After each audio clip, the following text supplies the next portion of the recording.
एवढं सगळं म्हणजे 4 सलोन आणि एक युनिसेक्स सलोन आणि एक अकॅडमी एवढं मी ॲट अ टाईम हँडल करत होते.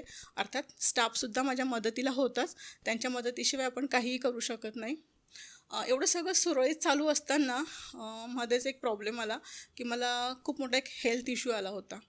त्यामुळे मला एक जवळजवळ 5 ते 6 महिन्यांचा ब्रेक घ्यावा लागला होता. आणि दुर्दैव असं की त्याच वेळेस कोरोनाही आला होता. मग कोरोना आल्यानंतर तर माझं सगळं स्टॉप झालं. कारण जे 3 ते 4 माझे सलोन होते ते रेंटेड होते. मग त्यामुळे मला ते नाईलाजाने सगळा सेटअप मला पूर्ण विकावा लागला होता. आणि मी पूर्ण वेळ घरी बसले होते.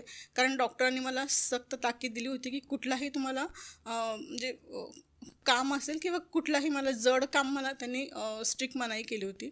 त्यामुळे डॉक्टरांनी मला सक्त ताकीद दिलेली होती की कुठलंही मला हेवी काम करण्यापासून त्यांनी नाही सांगितलं होतं. मला पूर्ण 6 महिन्यांचा बेड रेस्ट